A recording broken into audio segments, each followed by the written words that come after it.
नमस्कार, मैं डॉक्टर जयंती अपने YouTube चैनल में आप सबका बहुत बहुत स्वागत करती हूँ। और आज मैं आपके लिए कहानी लेकर आई हूँ जिसका शीर्षक है ना घर की ना घाट की। तो चलिए सुनिए कहानी ना घर की ना घाट की। नारी निकेतन की सुबह समिधा को कोई लड़की झकझोर रही थी। कह रही थी, अरे लड़की, अरे क्या नाम है तुम्हारा? उठना नहीं है क्या? वार्डन मैम इधर ही आ रही हैं, जल्दी उठ जाओ, नहीं तो वो बहुत नाराज होंगी। 8 बज गए हैं और तुम अभी तक सो रही हो। समिधा ने अचकचाकर उस अजनबी लड़की की ओर देखा जिसे वह जिंदगी में पहली बार देख रही थी। समिधा आंखें मीचती हुई उठ बैठी। उसका सिर अब भी बहुत बुरी तरह दुख रहा था। आंखें ऐसी हो रही थी जैसे उन पर किसी ने मन भर बोझ रख दिया हो। ऐसा लग रहा था कि वो सोई ही न हो और अब उठना पड़ रहा था। उसने चारों ओर नजर दौड़ाई। वह कोई ऐसे कमरे में थी जिसमें 3 और चौकियां अर्थात बिस्तरे बिछे हुए थे, बिल्कुल आसपास। हर बिस्तरे के पीछे की ओर दीवारों पर 2-2 खूंटियां लगी हुई थीं जिन पर उन लड़कियों के कपड़े टंगे हुए थे। कमरा छोटा था पर लड़कियों ने कमरे में सफाई कर रखी थी। समिधा भारी मन से उठी और उस लड़की जिसका नाम रोहिणी था उससे पूछा, बहन स्नान घर किधर है? उसने उंगली के इशारे से बता दिया। थोड़ी देर में समिधा नहा धोकर जब बाहर आई तो अब थोड़ा सा तरोताजा महसूस कर रही थी। रोहिणी ने कहा, आओ मेरे साथ, और वह समिधा को भोजनालय में ले गई। वहां लड़कियों और महिलाओं की बातचीत का शोर हो रहा था। वो जितनी जल्दी जल्दी नाश्ता कर रही थी उतनी ही जल्दी जल्दी बतिया भी रही थी। तभी एक परिचारिका ने आकर कहा, नाश्ता करके जल्दी से हॉल में आ जाओ, सिलाई के कपड़े आ गए हैं, अपने अपने काम पर लग जाओ। समिधा ने देखा बहुत सी लड़कियां उसकी ओर देख रही हैं। शायद सोच रही हूँ कि यह भी बेचारी किसी विपदा की मारी हमारे बीच में आ पहुंची है। विपदा? हाँ, विपदा। इससे बड़ी विपदा और क्या हो सकती है कि जिस पर आंखें मूंदकर पूरा विश्वास किया था, आज उसी ने उसे घर से बेघर कर दिया था। या यूं कहें कि अगर वह उसके घर से चुपचाप भाग न आती तो जान बचाना भी मुश्किल था। किसी घड़ी में उसका मोबाइल खराब हुआ था। न मोबाइल खराब होता, न वह नाज़नीन से किसी मोबाइल वालों की दुकान पूछती, न समीर से मुलाकात होती और न वह यहाँ तक पहुँचती। समिधा, क्या सोच रही हो? नाश्ता ठंडा हो रहा है, खा लो जल्दी। ओह हाँ, खाती हूँ, पर जल्दी किस बात की है? ये तुमने सुना नहीं अभी परिचारिका दीदी ने जो कहा है? बहुत सारे सिलाई के कपड़े आए हैं, अपना अपना काम लेना है ना। अच्छा, मैंने तो नहीं सुना। समिधा सुनती भी कैसे? वह तो यहाँ होकर भी यहाँ कहाँ थी। सोच रही थी मम्मी पापा ने मुझे लेकर क्या क्या सपने देखे थे। आज अगर मैं समीर के चक्कर में ना आती तो किसी अच्छे पद पर काम कर रही होती, किसी अपनी बिरादरी के अपने हिंदू धर्म में शादी हुई होती और इस लव जिहाद का शिकार न बनी होती। समिधा फिर क्या सोचने लगी? जल्दी से नाश्ता कर लो और चलो हॉल में, नहीं तो मैडम बहुत नाराज होंगी, फिर काम भी ज़्यादा मिलेगा।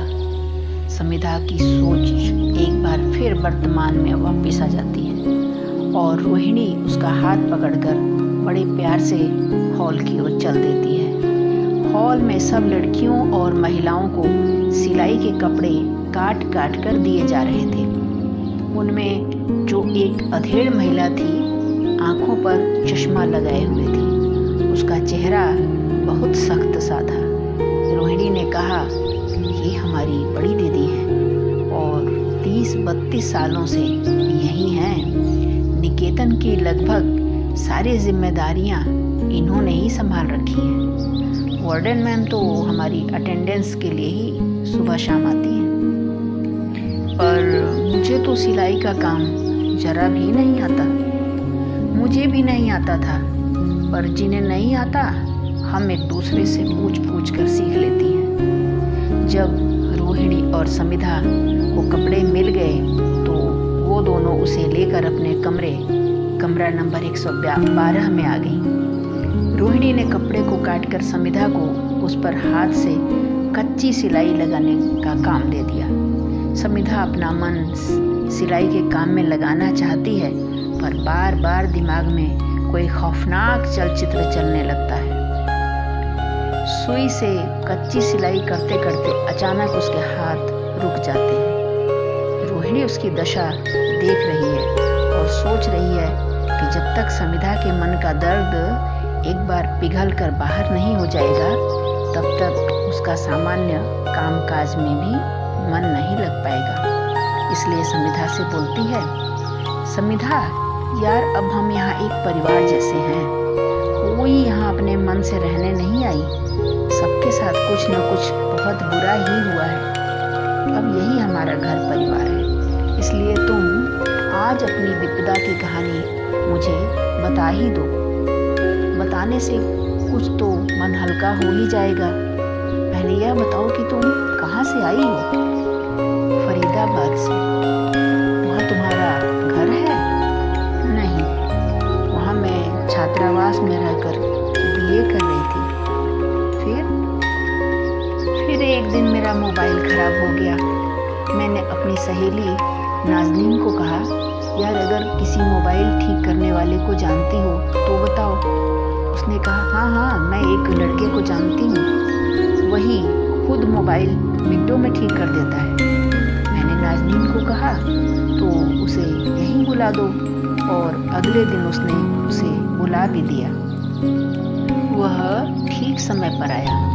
नाज़नीन मुझे लेकर छात्रावास के गेस्ट हाउस में गई, जहाँ वह एक सोफे पे आराम से बैठा हुआ था। मैंने उसे अपना मोबाइल दिखाया। उसने कहा कि ठीक है, दे दीजिए, कल मैं इसे ठीक करके ले आऊँगा। वादे के मुताबिक वह अगले दिन मेरा मोबाइल लेकर आ गया। वह बहुत सुलझा हुआ लग रहा था। तो एक औपचारिक बातों के बाद वह चला गया। उसके जाने के बाद उसका बटुआ वहीं छूट गया था, जिसे नाज़नीन ने उठा लिया और उसे यानी समीर को फ़ोन कर कह दिया कि वह बटुआ मेरे पास है, वह अगले दिन छात्रावास आकर ले जाए। नाज़नीन ने वह बटुआ मुझे ही दे दिया और बोली कि जब कल समीर आए तो उसे दे देना। अगले दिन समीर अपना बटुआ लेने आया। आज वह कुछ ज़्यादा ही सजा संवरा लग रहा था। मैंने उसका बटुआ लौटा दिया, पर आज वह जाने के मूड में नहीं लग रहा था। थोड़ी देर तक इधर उधर की बातें करने के बाद वह चला गया। लेकिन उसके बाद रोज शाम को एक बार फ़ोन करने लगा और देर तक कुछ न कुछ बातें करता रहता। कुछ दिनों बाद मुझे उसके फ़ोन का इंतज़ार रहने लगा। फिर 3-4 दिनों तक उसने कोई फ़ोन नहीं किया। ठीक 4 दिन बाद अचानक उसका फ़ोन आया। मेरी खुशी का ठिकाना नहीं रहा। सच तो यह है कि वह मेरी शाम की उदासी दूर करने लगा था। उस दिन उसने मुझे अपने साथ चाय पीने के लिए पास की चाय की दुकान पर चलने को कहा, जिसे मैंने खुशी खुशी मान लिया। चाय पीते ही समीर ने अपने दिल की बात कही कि उसका भी मुझसे बात किए बिना मन नहीं लगता। मेरे दिल की भी यही हालत थी, पर मैं चुप रही। अगली बार मिलने का वादा करके वह चला गया। बहुत दिनों बाद मैं काफ़ी खुश थी। अगली बार वह मुझे लेकर एक पार्क में गया। वहाँ हम दोनों देर तक एक दूसरे का हाथ थामे बैठे रहे और बातें करते रहे। अचानक वह उठ खड़ा हुआ और पार्क के एक कोने में बने मंदिर की ओर चल दिया। मंदिर में जाने से पहले हमने पैर धोए। उसने अपने रुमाल को अपने सिर पर बांधा और मंदिर में राधा कृष्ण की मूर्ति के सामने खड़ा होकर कहने लगा, हे भगवान, जैसे आपकी जोड़ी है वैसी ही जोड़ी हम दोनों की बन जाए, ऐसा आशीर्वाद दीजिए। और झुककर पूजा की थाली में से सिंदूर निकालकर मेरे माथे पर एक टीका लगा दिया। मैं उसका प्यार देखकर अभिभूत हो गई। मन ही मन सोचा कि ऐसा प्यारा दूल्हा मुझे इस जहां में तो दूसरा नहीं मिलेगा। एक दिन मैंने अपने घर वालों से समीर के बारे में बताया।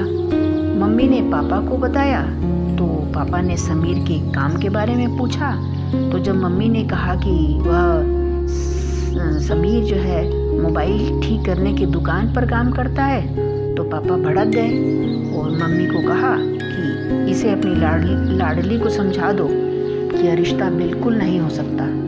कहाँ हम और कहाँ वह छोटा सा आदमी। पर मैं अपनी जिद पर अड़ी रही। आलम यह था कि न मेरे घर वाले मेरे साथ चलने को तैयार थे और न मैं उनके साथ। समीर को मैं किसी भी हाल में खोना नहीं चाहती थी। अतः हम दोनों ने चुपचाप भागकर शादी करने की योजना बनाई। छात्रावास में स्थानीय अभिभावक के घर जाने का प्रार्थना पत्र देकर मैंने समीर के साथ छात्रावास से भाग जाने की तैयारी कर ली। मैंने अपने सभी नए कपड़े और ज़रूरी सामान अपने बैग में रख ली और शाम के समय छात्रावास को मन ही मन अलविदा कहकर आगे चलकर रिक्शा कर लिया। सड़क के दाईं मोड़ पर समीर अपनी बाइक लेकर मेरा इंतजार कर रहा था। मैंने रिक्शा के पैसे चुकाए और समीर के साथ बाइक पर बैठकर अपनी नई जिंदगी की ओर चल पड़ी। रास्ते में समीर ने बताया कि शादी का सारा इंतजाम वह करके आया है। उसके घर वाले बड़ी बेसब्री से हमारा इंतजार कर रहे हैं। बाइक पतली पतली गलियों से होती हुई एक मस्जिद के सामने से निकली और अल्लाहू अकबर की आवाज़ काफ़ी जोर से सुनाई देने लगी। धीरे धीरे नमाज की आवाज़ धीमी पड़ती गई और समीर ने एक मकान के सामने बाइक रोक दी और मेरा हाथ पकड़कर बाइक से उतारा और घर के अंदर ले गया। मकान बाहर से कैसा था यह मैं देख नहीं पाई क्योंकि धुंधलका गहरा गया था और अभी खंबे पर वाली बत्तियां जली नहीं थी। घर के अंदर जाकर समीर ने आवाज़ दी, अम्मी अम्मी देखो मैं किसे लाया हूँ।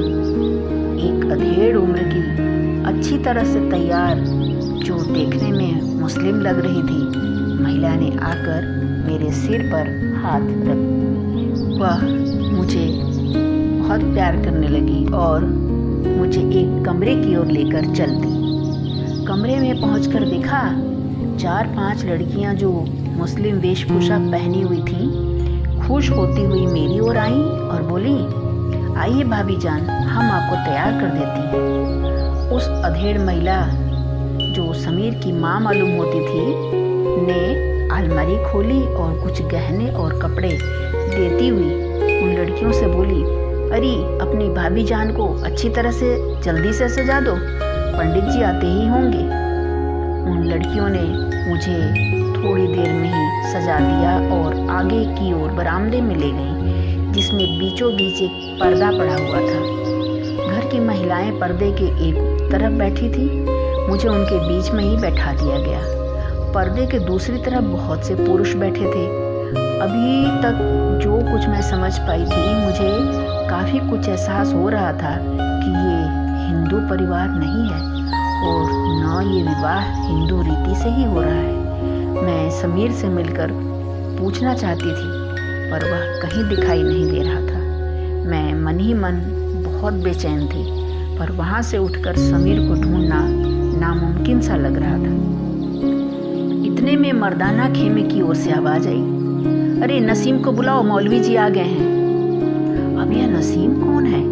मेरी उलझन बेतहाशा बढ़ गई। मैं लगभग उठकर नसीम को देखना चाहती थी, पर मुझे औरतों ने जबरदस्ती बिठा लिया। कुछ ही पल बीते थे कि समीर, जो इनका नसीम था, शेरवानी पहने मुस्लिम दूल्हे के रूप में मौलवी के सामने बैठा दिखाई दिया। एक बार उसने मेरी ओर देखा भी। मेरी आंखों में ढेर सारे प्रश्नों को देखकर हाथ के इशारे से मुस्कुराकर चुप बैठे रहने का संकेत किया और नाजुक समय समझकर मैं चुप रह गई। उस परिस्थिति में उन तमाम लोगों के बीच मैंने चुप रहना ही बेहतर समझा। मौलवी ने मुस्लिम रीति से हमारा निकाह पढ़वा दिया। जब सब चले गए और थोड़ी देर के लिए समीर, नहीं अब वह नसीम ही था, मेरे पास आया, तो मैंने उससे पूछा, समीर यह क्या, तुमने मुस्लिम रीति से हमारा विवाह क्यों कराया? यह सब क्या है? तो उसने सीधा सपाट सा उत्तर दिया, देखो जाने मन, अब न तुम समिधा हो और न मैं समीर, तुम अब शाजिया हो और मैं नसीम। दरअसल मैं मुसल्लम ईमान वाला मुसलमान हूँ। क्या? यह क्या? तुमने तो मुझे कभी यह नहीं बताया, मैंने रोते हुए कहा। नसीम ने बेशर्मी के साथ उत्तर दिया, तुमने पूछा भी तो नहीं। मैंने कहा, पर तुम तो वहाँ राधे कृष्ण के मंदिर में। नसीम जोर जोर से हंसने लगा, यही ना कि सिंदूर से तुम्हारे माथे पर टीका लगाया था? अगर ऐसा ना करता तो तुम मुझे हिंदू कैसे समझती, मुझ पर विश्वास कैसे करती? खैर, जो हुआ सो हुआ, और अब तुझे मेरी सारी बात माननी होगी, मेरे घर के सारे रीति रिवाज मानने होंगे, और 5 टाइम का नमाज तो किसी भी हाल में ना छूटे। इसे गांठ बांध ले। मैं आंखें फाड़े उसके बदलते तेवर को देख रही थी। मुझे अपनी आंखों और कानों पर विश्वास नहीं हो रहा था। ऐसा लग रहा था कि यह कोई चलचित्र है जिसका एक किरदार मैं भी हूँ। मेरा मन हो रहा था कि उसके मुंह पर कई सारे तमाचे मारूं, उसके कॉलर को पकड़कर झकझोर कर पूछूं कि मुझे इतना बड़ा धोखा देकर तुझे क्या मिला। कभी कभी ऐसा मन करता था कि मैंने अपने माँ बाप को जो धोखा दिया है, ये उसी का फल है। चूंकि मैं माँ बाप से छिपकर भाग कर आई थी, इसलिए उन्हें अपनी मुसीबत के बारे में बता भी नहीं सकती थी।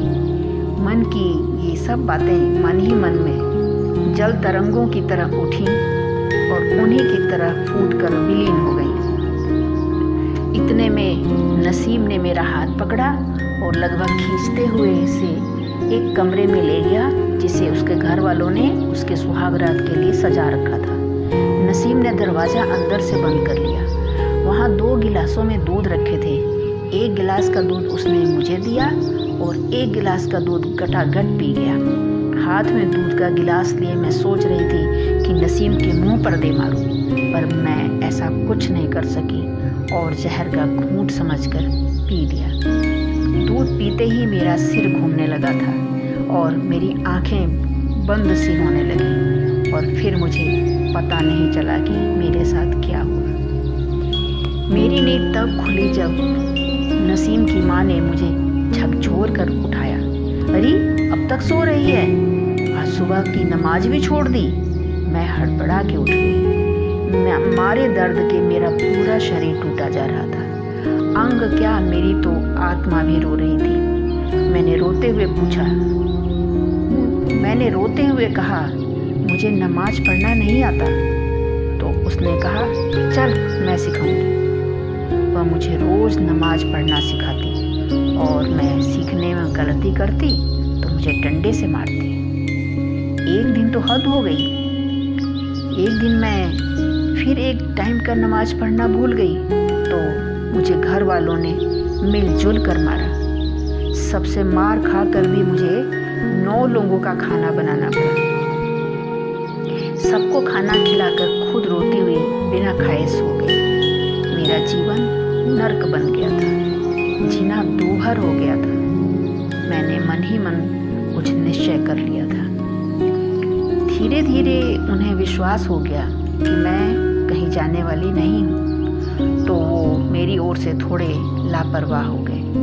और एक रात जब घर के कुछ लोग किसी शादी के समारोह में गए थे, मैं मौका देखकर भाग निकली और पूछ कर पुलिस थाने पहुंच गई। थाने में जब मैंने अपनी सारी बात बताकर रिपोर्ट लिखवानी चाही, तो पुलिस वालों ने मेरी रिपोर्ट लिखने से ही मना कर दिया।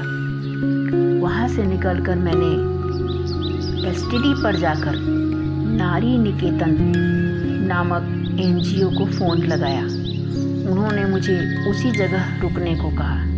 मैं डरती हुई वहीं बैठकर एनजीओ वालों का इंतज़ार करती रही। थोड़ी देर में एक गाड़ी उस एसटीडी के पास रुकी, जिसमें से 2 महिलाएं और 2 पुरुष निकलकर एसटीडी के अंदर आए और मुझे लेकर पास के उसी थाने में गए और पुलिस वालों पर दबाव बनाया और नसीम के घर वालों के खिलाफ एफआईआर दर्ज हुई। 2 दिनों के अंदर नसीम और उसके माँ बाप और भाइयों की भी गिरफ्तारी हुई और मेरा बलपूर्वक धर्म परिवर्तन, निकाह और घरेलू हिंसा के खिलाफ कई धाराओं में केस दायर करके उन्हें जेल भेज दिया गया। और एनजीओ वालों ने मुझे इस नारी निकेतन में पहुंचा दिया। मेरी पूरी कहानी सुनकर रोहिणी ने पूछा, तो तुम अपने माता पिता के पास क्यों नहीं गई? बीच में किसी पड़ोसी के मोबाइल से मैंने अपने पापा को फ़ोन करके सारी बात बताई थी, पर उन्होंने कहा, अब तू मेरे लिए मर चुकी है और हम तेरे लिए। पहले ही तूने हमारी कम बेइज्जती नहीं कराई है, आज के बाद हमें फ़ोन मत करना। और पापा ने फ़ोन काट दिया था। देखा जाए तो उनकी कोई गलती नहीं है। मेरा बस चले तो समाज की अपनी सभी हिंदू बहनों से कहूँ कि आज का समय बहुत बुरा चल रहा है। अब अपने देश में भी कुछ लोग हम हिंदू लड़कियों को अपने झांसे में लेकर उनका धर्म परिवर्तन करा रहे हैं। मेरे साथ तो जो हुआ सो हुआ, पर कोई बहन अपनी माँ बाप को धोखा न दे, नहीं तो वह कहीं की भी नहीं रहेगी, न वह घर की रहेगी और न घाट की। धन्यवाद प्रिय मित्रों। यदि आपको ये मेरी कहानी पसंद आई हो तो प्लीज़ इसे लाइक और शेयर कीजिए और सब्सक्राइब करें तो आपका ढेर सारा आभार।